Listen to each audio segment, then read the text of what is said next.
नमस्कार मित्रों, आज देश में अकुशल विपक्ष एक बहुत बड़ा व्यापक समस्या की ओर देश को ढकेल रहा है। यदि देश में विपक्षी पार्टी संवेदनशील हो, राष्ट्रवादी हो, तो हमारे जो सत्ता पक्ष के लोग होते हैं उनके लिए बढ़िया आईना बन सकता है, बढ़िया आलोचक बन सकता है।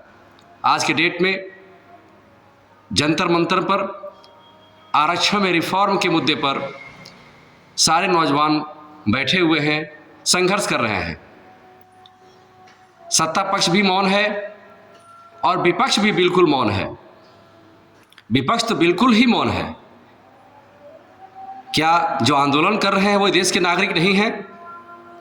मैं आह्वान करना चाहता हूं देश के विपक्षी पार्टियों से भी कि आप सब सत्ता पक्ष के साथ, और सत्ता पक्ष से आह्वान करना चाहता हूं कि आप भी विपक्षी पार्टियों के साथ मिल करके एक सर्वदलीय बैठक करें और उस पर इन मुद्दों पर अपने विचारों को खुले मन से रखें। इसे कूटनीति का हिस्सा न बनाएं, राजनीति का हिस्सा न बनावें और एक निर्णय पर पहुँचें। क्योंकि जब संविधान बना था तो बाबा साहब अम्बेडकर ने कहा था कि 10 वर्षों के लिए आरक्षण लागू होना चाहिए, निसंदेह रूप से आरक्षण होना चाहिए। इसका हम लोग विरोधी नहीं है, लेकिन जो बच्चे आरक्षण के मार से अपने आप को काफ़ी परेशानी महसूस करने के बाद आत्महत्या कर लेते हैं, डिप्रेशन में चले जाते हैं, क्या उसके लिए देश की सरकार जिम्मेदार नहीं है? क्या उसके लिए देश की विपक्षी पार्टियां जिम्मेदार नहीं है?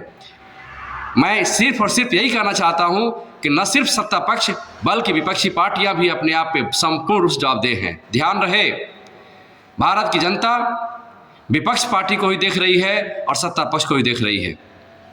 आदरणीय मोदी जी, मुझे आपसे तो विनम्र प्रार्थना है, प्रधानमंत्री जी आपसे विनम्र प्रार्थना है कि आप अपने मौन को तोड़िए और इन बच्चों को अपना आशीर्वाद दीजिए और ऐसे मुद्दा को न आने दीजिए जो समस्या का कारण बने।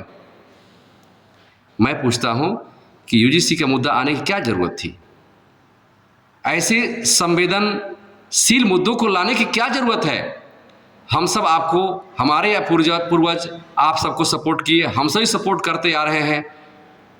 उसके बाद भी इस प्रकार की अवधारणा, इस प्रकार की व्यवस्था, इस प्रकार की क्या कहते हैं अनिच्छा।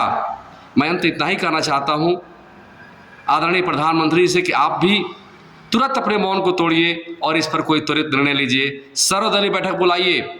और विपक्षी पार्टियों से प्रार्थना करना चाहता हूं कि आप से अपने मौन को तोड़िए और मांग कीजिए कि सरकार सर्वदलीय बैठक बैठाए और इसमें जो भी संभव हो विद्यार्थियों के लिए, नौजवानों के लिए कुछ करे। धन्यवाद।